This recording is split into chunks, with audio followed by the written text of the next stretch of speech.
Hi, good evening and welcome to a community response panel discussion on Domestic Violence Awareness Day. I am Leticia Gonzales, your Madera County District 4 Board of Supervisor. With me tonight, we have a panel of very distinguished guests to address domestic violence and to talk about and how to participate in preventing domestic violence within our communities. Tonight's goal is to create a safe and transparent space for the community prevention. So before we get started, I'd like to thank Community Action Partnership of Madera County, Victim Services Center, along with Madera Police Department and Madera County for their participation in tonight's important event. We'll get started by an introduction of our panelists, and we'll start with Jennifer. Hello, my name is Jennifer Coronado, and I'm the Program Manager for Community Action Victim Services. Hi, I'm Connie Moreno-Peraza. I'm the Director of Behavioral Health for Madera County. So I'll be asking a series of questions to each of the panelists. Let's remember to share the floor, and each of you are an excellent resource to our communities. Let's start with first the definition of domestic violence. Domestic violence can be defined as a pattern of behavior in any relationship that is used to gain or maintain power and control over an intimate partner. It does not discriminate and can affect any race, age, religion, gender, physical, emotional, and verbal, sexual coercion, reproductive coercion, financial, digital, and stalking. So our first question will go to our Victim Services Department. And that's for Jennifer. How does your agency assist with victims of domestic violence? So, Victim Services, what we do is really listen to what a victim's immediate clothing, because most of the time they might be leaving with the clothes that are on their back. And we really just try to listen to what they may need, what services we'll be able to provide. We give them options. We always want them to be in control and have options. We provide them with resources. We could help them with a temporary restraining order if they would need it with child custody. And we just try to be that support person for them. So just someone that will listen to them. So a safety plan is giving that person an action plan. What would they do in a situation to stay safe? A lot of times they know their abusers very well, where they know where the argument may lead to a physical altercation. So we try to explain to them, be aware of your surroundings, try to recognize those triggers so that you're not in a space where you're trapped and you cannot escape. Of what's going on in your relationship, just someone that you have that support person, and you just want to make sure that they at least know what's going on, so if you need help, they're there to support you. Yeah, that's basically it. Thank you. And finally, how does your agency keep a victim safe? So basically, our services are confidential. So we will never confirm or deny if anyone is seeking our services. Safety is our number one priority. We want to make sure they feel safe, and how can we help them to feel that way? A lot of times it might be coming into our shelter. Sometimes it's providing them that assistance with that restraining order, and just letting them know that sometimes they say, oh, it's just a piece of paper, and we go, unfortunately, sometimes it is, but you have to enforce it. You have to call law enforcement and let them know that, hey, I have a restraining order, and if I could see this person, they're within that 100 yards. And I would say the number one thing as far as safety and comfort for children is making sure that they have those comfort items. If they have that stuffed animal or that blanket that they just absolutely need and cannot sleep without, please, please make sure you have that before you come seeking our services, especially for shelter.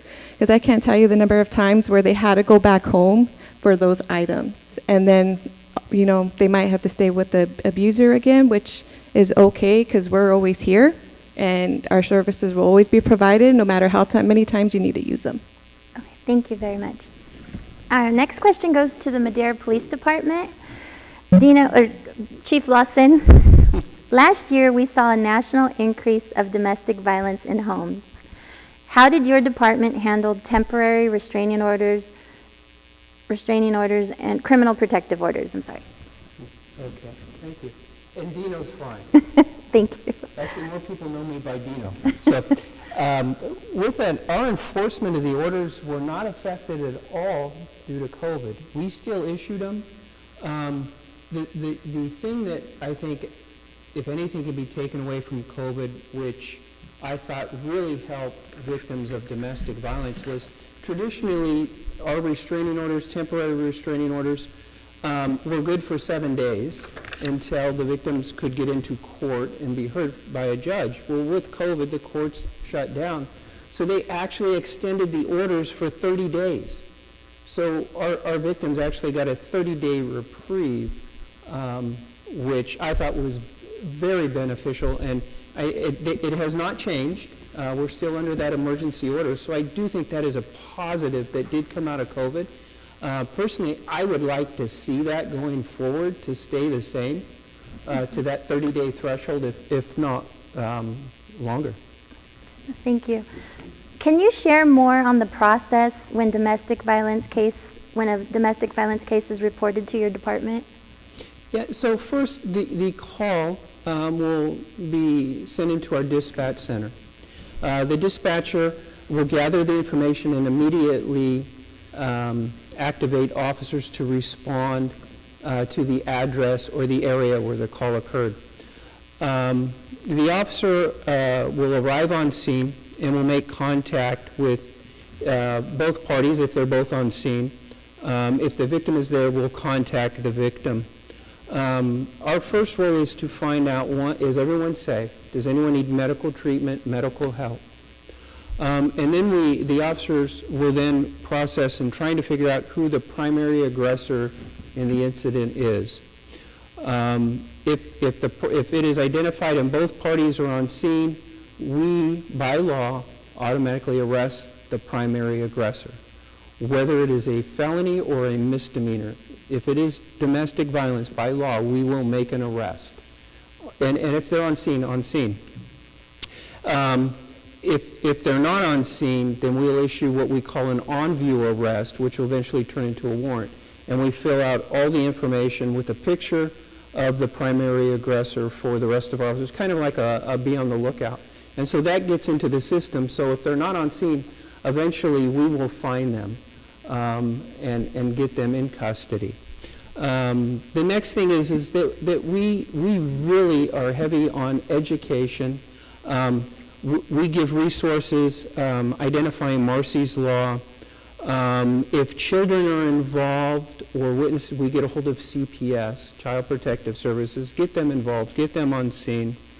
Victim services are huge, just like CPS and the resources, because they bring more resources than we can, and also as they get into which I'll call our helpful phase, those are the agencies that really, after the initial incident of violence, they're the ones that get everything rolling and get the programs and assessment to get the individuals in a better place.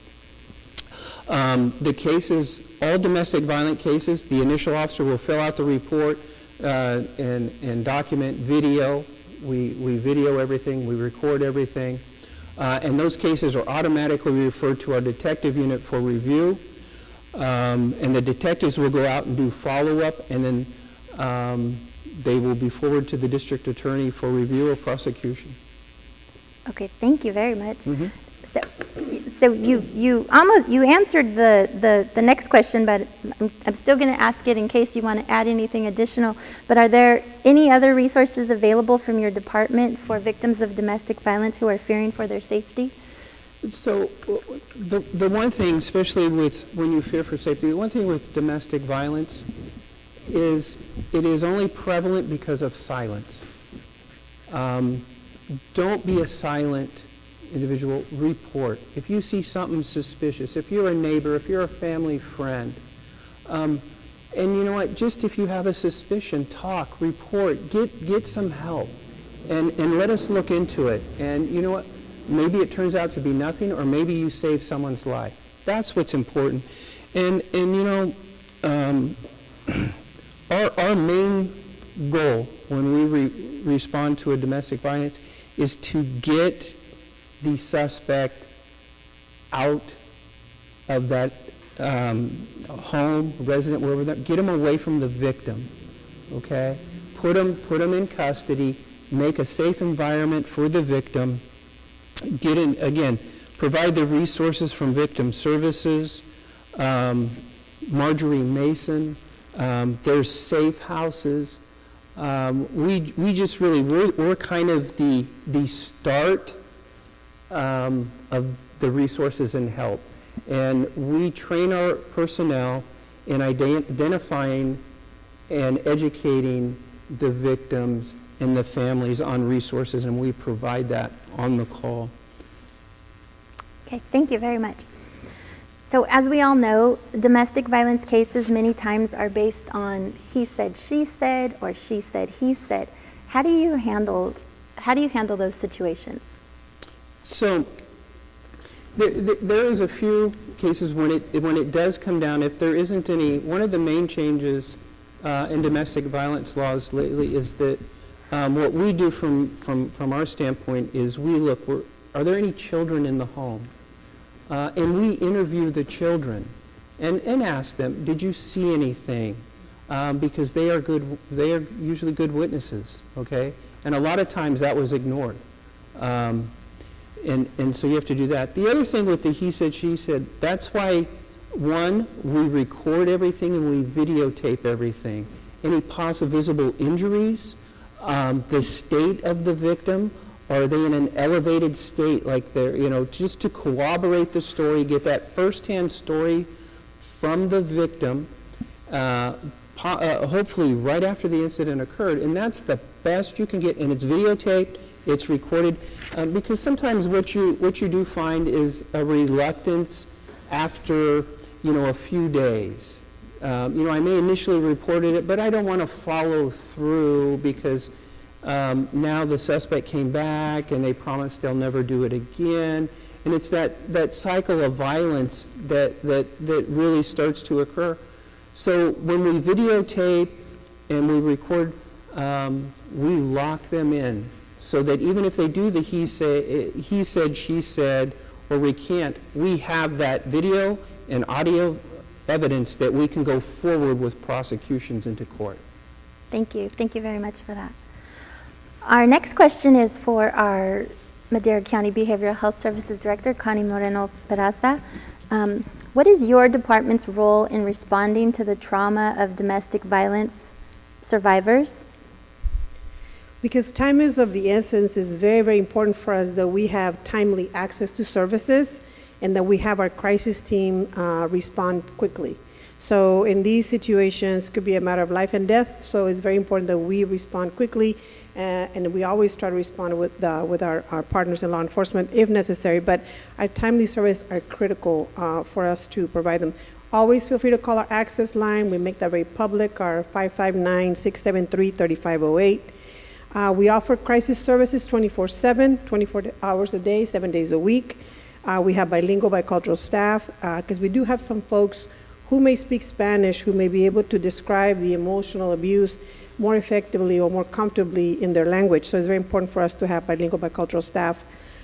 We provide the in-person, we provide mobile, home, we provide them by appointment, virtually. We provide services timely on all methods available. Our assessments and our information is all confidential, and safety is very, very important. So unless we get authorization from the victim, we will not share any information. We approach everything from a trauma-informed care lens because these are folks who may have experienced trauma for many, many years, and they're barely coming forward to share the information. We help them do treatment planning, and we help them definitely engage them in treatment, either individual, group, or as appropriate with the children and with the parents. And then always providing it from the cultural competence perspective so that we can present the information and share what is needed from their lens. Thank you. And a follow-up to that, is the process the same for children, or or what's the difference? Yeah, so the process is the same with children, except that we always want to address this issue from the family perspective, because they are part of a family, part of a structure within that family, so it's very important that we address it from that system. It is similar. We do have different ways of working with children. The way we set up information in the room, the language we use with them, the way we explain information is at their level of understanding. So we do make those adjustments. And again, if there's language needs, we have to make changes, cultural perspectives, we do the same. So it's very, very important for us to treat the family system as much as possible. Thank you, Connie. What resources are available in response to long-term or relapse of trauma?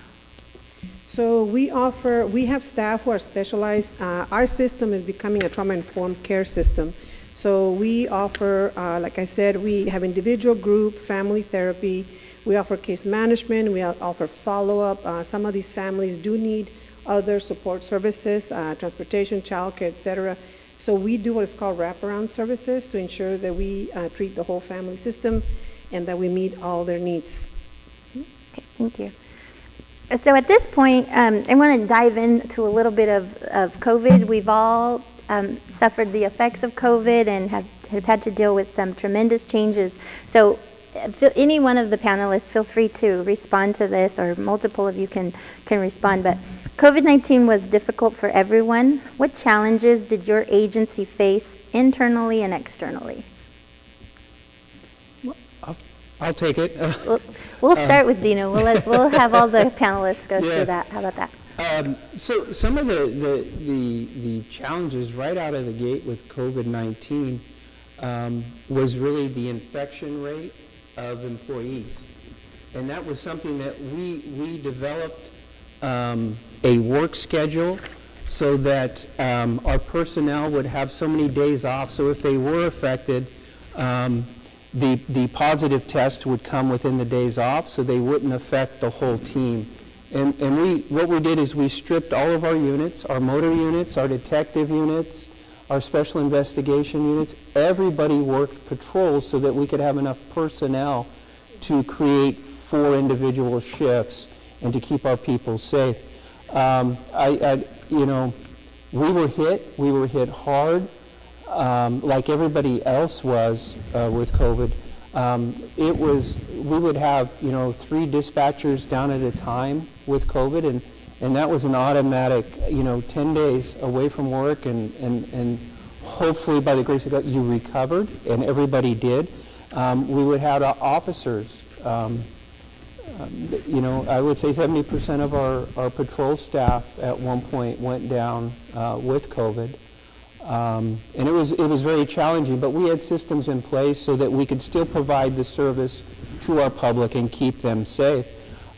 This second round with the Delta, we learned a lot the first time, and we're not experiencing now the exposures that we were, and it helps.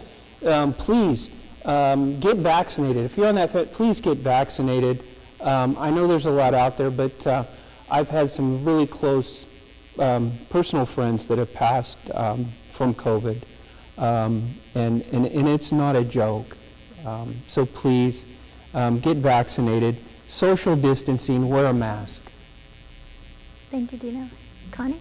For behavioral health, the internal challenges was dealing with the fear, dealing with contracting the disease, and so we started doing the same thing with the scheduling.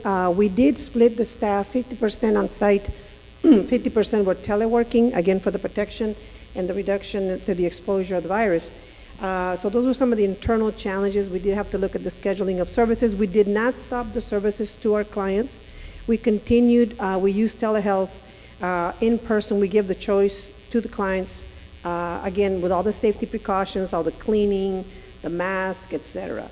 And we did promote as well for folks to get vaccinated. The external challenge that I was really concerned about that we had to face with was the community thought we were closed. So they said the county doesn't have services, and we were open the entire time. So we've been doing a lot of education. We've been doing a lot of outreach. Our staff continued to do home visits, field visits, but we were concerned that the community thought we were not open to the public. Just real quick to add, Connie came in as the new department head, and she hit the ground running, and she's been doing a phenomenal job in leading the department, so I want to thank you for that. So some of the difficulties for us were some of the shelter in place, some of the orders that came in to reduce the spread of COVID-19. We had to put our shelter at 50% capacity. So that was very difficult to turn away victims who needed assistance, and we couldn't house them to be safe. We did some motel vouchers for those that we could. We actually got a lot of calls from out-of-county residents. So, of course, during the shelter-in-place, a lot of shelters were just not accepting anyone outside their counties, especially if they were coming for high risk. So that was really different. That was really difficult. And we're very much in-person services. So to go to remote, like you guys as well, we had to change our scheduling. We went to 50% of staff being remote and the other half to be in the office so we could still provide services. But it's hard when someone's in crisis and they're at our door and we have to stop and ask them the questions and do the temperature check so staff and they're safe. And I think another difficult thing was transportation, because we could not transport, and we're still case to case on transport. Our shelter van now has a sneeze guard, but it's still really case by case. So I think just adjusting to try to stop the spread was really, really difficult, especially for us, because we want to be in person, we want to meet with them. I think some good things did come out of it, like Dino said, that whole 30-day criminal protective order, or emergency protective order, that was very helpful to give them more time to see us, because as you can see, it had to be arranged. We were having domestic violence advocates doing restraining orders over the phone, video, Zoom, trying to still have that interaction that they need to get all the information that we can to get a restraining order in place for them. And also with the courts, telling victims that, your right to be heard and present was on pause for a bit because they had to limit the people in the courtroom. But our courthouse and our district attorney's office is really great, and we advocated for them to be present during the case being called, and they allowed it. So that was very helpful. It actually, I kind of guess, forced the courthouse to put a lot of case information on the website. So that was a huge improvement. I think we're going to see a lot more improvements and better communications between all the agencies from this. Thank you very much. And this is for anyone. What are some of the warning signs we should be aware of to prevent abuse? I'll jump in one because, it said I've never met a mic I didn't like, so I'll jump right in there. One thing, any alcohol increase, or if an individual typically doesn't drink alcohol, but all of a sudden they're self-medicating with alcohol. Drugs, depression is a very huge trigger to watch. Any changes in a family dynamic, a loss of a job, any life event change.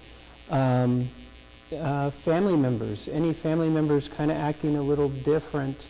I will say with COVID, what I did notice, and I refer to it even now, and it's really even prevalent more now when we're out of the lockdown, but I call it a COVID crazy. It just seems that people are a little more on edge. They're not as welcoming with one another as they usually are. They're a little more agitated. Human beings were not made to be locked and confined in a small space and cooped up. It does, and again, I will defer to Connie. This is her area of expertise, so I don't want to jump in the water there. But it affects a human being mentally from what we went through and what we're still, and anxiety and am I going to have a job? Am I not going to have a job? And now the big one now is vaccination mandates and whether you're for it or not, but that also enters into it now. I'm not going to do it. Well, you can lose your job. And so we really need to watch these triggers. I think I'm going to hire him. No. Hired. No, I think everything you said is excellent. You are correct. COVID has really made us crazy, is making us crazy. Road rage is very dangerous to drive. I'm a commuter, so I have to be watching everybody there. But I think the biggest thing to prevent domestic violence, or as communities, right? So I think it requires a multi-sector, multiple departments, multiple communities working together. But the bottom line that we're going to look at is it's important to know the signs. We were talking about, don't ignore it, right? Report it, document, what you see, what time, when, and share that information. Lend an ear. We were talking about how your office spends time listening, Jennifer, which I think is very, very important. Always important for us to know the number or the numbers of the nearest shelters is always important. They're so important in this particular issue. Be a resource to others. I think it's important for us to share what we know in the community so we can help. Let's not forget to get the word out, as we're doing here tonight. Let's educate, let's share information, because some people don't even know that they may live in a situation where it's dangerous and it's abusive. And then they tell us use our power, use our networks to create change. So those are very important things for us to know to prevent domestic violence in the community. I'll answer that one too. So to prevent domestic violence, I would say, like they said, communicate, talk to your friends, talk to your family members. Watch out for warning signs. I would think that's, especially talking to young children and teens about healthy and unhealthy relationships. A warning sign is, they start criticizing you. You're never doing anything right. Everything you do is wrong. They get extremely jealous. Now you're friends. You can't hang out with certain friends anymore. You can't hang out with certain relatives anymore because they're all bad for you. And that's just part of that controlling behavior to start minimizing your support system. So they have sole access to you and can control you. And it's not just always the physical. I think a lot of times people get confused and still just think it's the physical, but you don't see what leads up to the physical. They could be in a relationship for 10 years and he never once got physical, or she never got physical until, you're 10. But there was warning signs. There was that controlling behavior. You can't hang out with people. Demeaning you, embarrassing you on purpose in front of people. Because what happens over time? Well, they're not going to invite you guys anymore because they're embarrassed.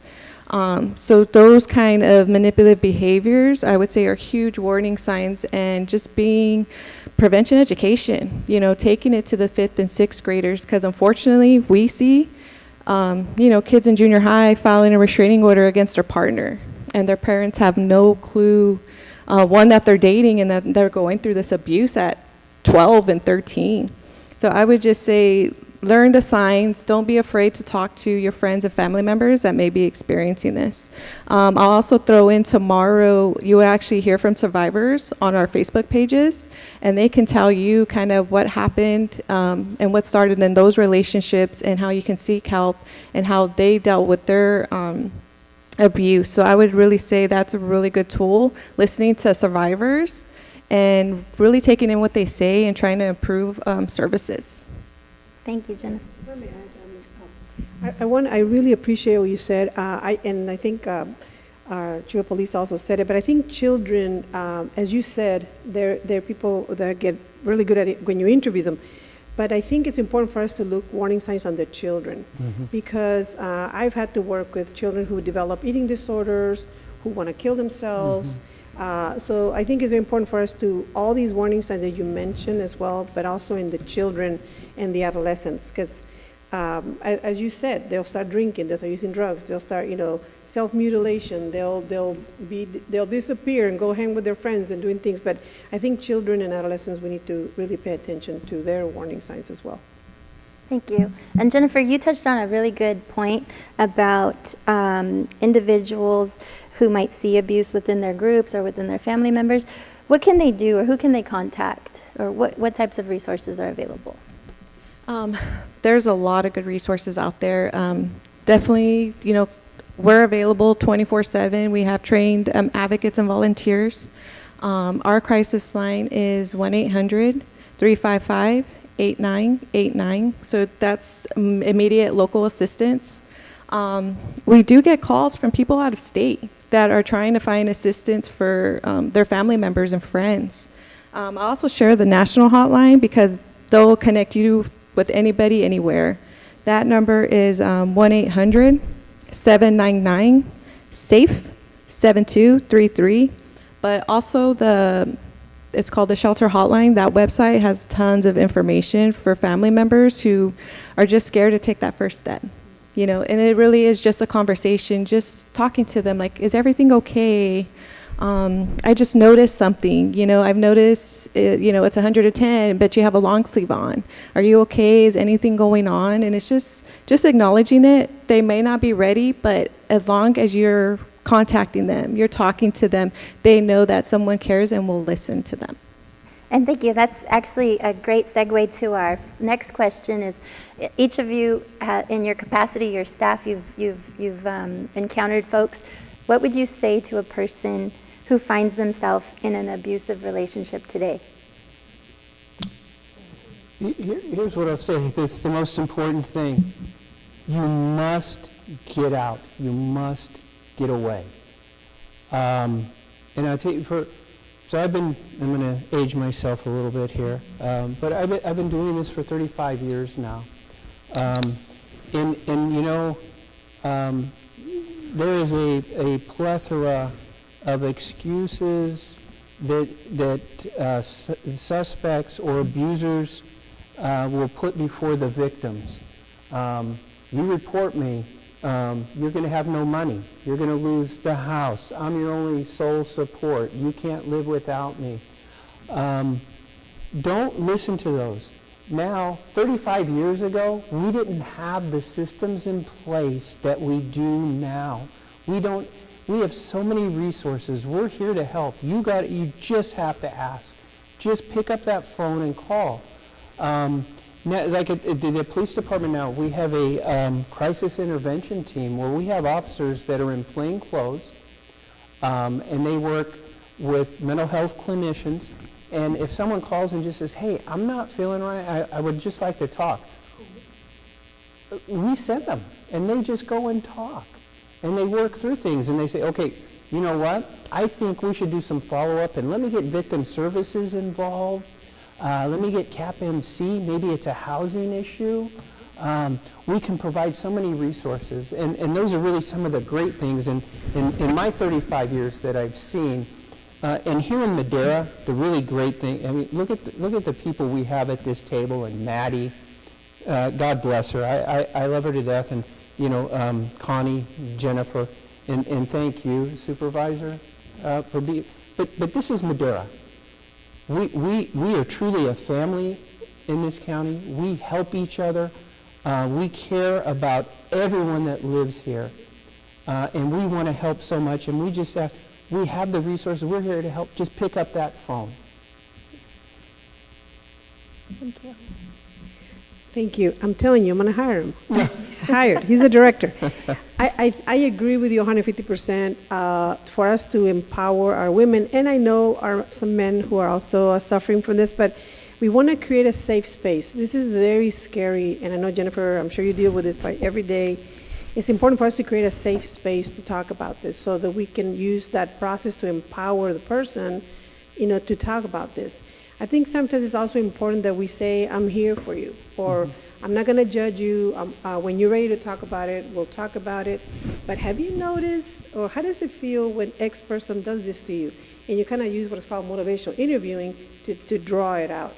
And I think some folks may be ready, some folks may not be ready. I think it's important to say, if you don't want to talk about it, or you don't want to say specifics, it's okay. But I think that safe environment, non-threatening, and ultimately, we want to say, I'm worried about your safety. You want to talk about a safety plan. I think your team is an expert at this. And one of the biggest things that I learned to do is to say, I believe you. I believe you that you're in a really tough situation, and this is very hard to talk about. And I think that kind of opens the door a little bit, and some great decisions get made, but I think, again, you're being the expert, I know you deal with this every time, but we see this in our behavioral health system. When we use that type of approach, it does help us to draw it out. It's not going to happen the same day, but working with you in partnership with you and law enforcement, it does work as a team to help. And you made a great point, Connie. So just saying, I believe you. Because most of the time they're being, manipulated and tricked into believing that they're crazy and what they're going through is not really happening. And for someone just to say, I believe what's going on is happening to you, and letting them know it's not their fault. You don't deserve this, no matter what's going on and words that have been said. You do not deserve to be abused and to be frightened in your own home. And we just tell them, we're here to listen to you and guide you. At the end of the day, it's your choice. But we will always be here to support you when you need us. If that's, like you guys said, Madera County is great with finding resources. If we can't help you with something, I'm calling DSS because they might know something I don't. Or if I need an immediate counselor, we'll call behavioral health going, hey, I have somebody that just needs to talk to a professional. Like we're good for that crisis, but we can realize when you really need that professional, and this person will help you the best. And I would just say is, I think on average now we're up to 7 attempts a victim will make before they leave the relationship. But just know if you come to us 7 times, we will take you back every time just to make sure you're safe and that you are prepared to leave. Because like Dino said, leaving is the most dangerous time. That's when they feel that control is slipping, and they're going to get desperate and they're going to do something to harm you to try to keep you back.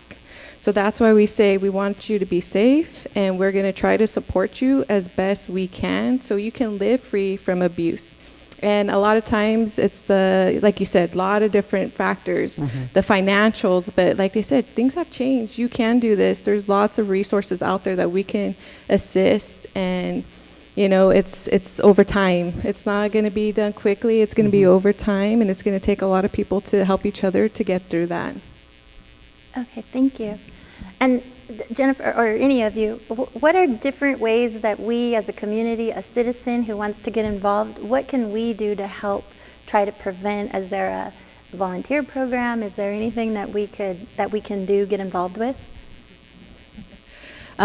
Volunteer, yes. I would say we have good volunteers, and I would really like to expand to more of the county. We have a great job covering the city, but I would love to get more advocates and volunteers in the mountains area, out in Chowchilla, just so we could minimize our response time. Because I think that's one of the worst things I know as advocates is, man, I got a mountain call. I live in Madera. That's going to be an hour drive, not counting, trying to get my kids situated. And I just hate the fact that I have to make this person who's ready to talk, who's brave enough to come forward, and I have to make them wait. I hate that so much. So I'm hoping volunteer with us. Honestly, it's a little daunting. 65 hours seems like a lot, but you learn so much, and we have so many great presenters from every organization, from behavioral health, law enforcement, and it's a good service, because I think the one thing for people is when they're in need of help, and being that person where they're coming to you and you don't know what to do. I think that's kind of the worst part, not knowing what to do, but just educating yourself with resources and just giving them a number, you're helping enough. Oh, okay. Yes, sir. One thing was, again, you see something, say something, okay? You see something, say something, please. Volunteers, you can never have enough volunteers. We always need it. But here's also something that I would like to get out. Victim services, these agencies, when they find placement or put them in safe houses or in homes to get them out of that environment, that we're taking, usually it's a whole family. And the resources that are needed, shampoo, toothpaste, just bare essentials. And if any donations, you got little containers of shampoo or soap or conditioner, please send them, because they will always be used, and they are needed. Sheets, blankets, you name it, anything at all. That is really the most important thing. Is once you house these families, it does help to get those added resources to victim services, and they would greatly appreciate it. So that's the one thing that I really think should be done. So do we have any final thoughts from our panelists? I know the hour is approaching. Before we conclude, do we have any final thoughts?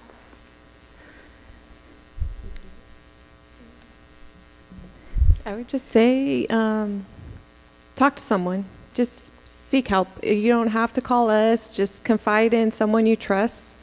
And I think that's the most important step. Just find someone you could talk to and keep in touch with, and let them know that you're safe.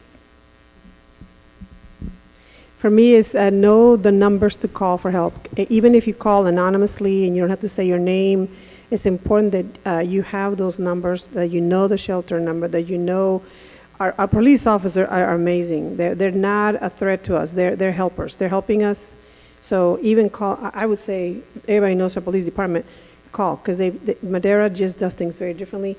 We have our access line. Please call us, 559-673-3508. If we are not the ones to provide you the help, we are going to connect you with who's going to give you the best help. But we are here to help you. We're a family. Everybody's involved, and we're here because we care. Absolutely, and thank you. The one thing I will say is, please get out of the relationship, okay? And people, let me tell you something. You know what a healthy relationship is versus a toxic relationship, okay? And I'm kind of going to go this way, but our most precious resource are our mothers, okay? None of us would be here without our mothers, okay? And they should be venerated and respected, okay? Not talked down to, not someone with a power trip. That's just, there's the mental, there's verbal. You should talk to your spouse or the individual you're in a relationship with respect, dignity, not talk down, not put them down, not always one-upping them and trying to say you're better, you're in control. Those are signs. And I would say even when we're first starting to date or meet someone, those signs are all relevant too, okay? And if you start to see that, especially at that age, say, hey, this isn't for me. There's better things out there. I'm not going to, because it starts then, and it starts in the home. We need to educate in the home and say, this isn't proper. This isn't appropriate. This behavior isn't. And so I'll kind of get off my soapbox right now, but, again, I want to thank everybody here for giving me this chance. And Maddie, I can't say enough about you and Jennifer and Connie. And that Supervisor Gonzales, to put this forum together. This just shows the care that these people have for this community and for victims of domestic violence, that we want to get this out there and let you know we're here to help you.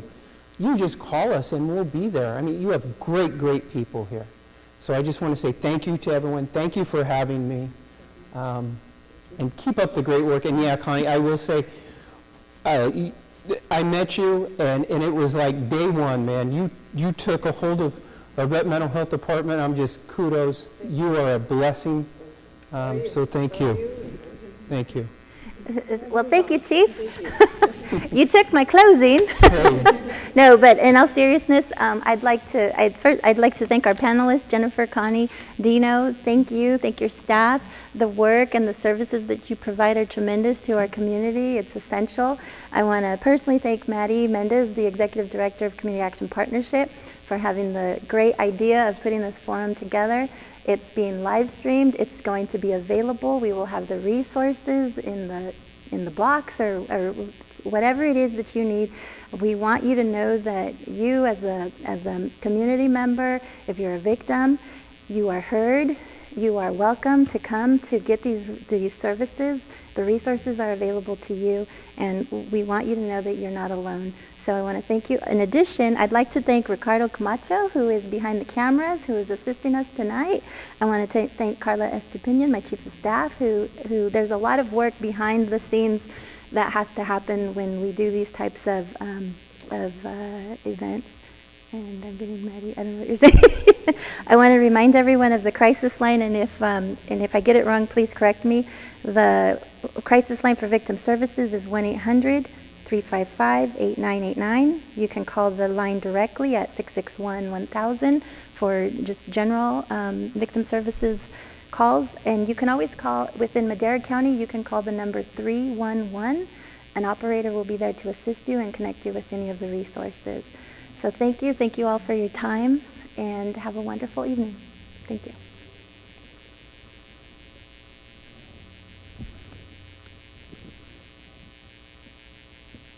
Oh, I forgot to talk about the video.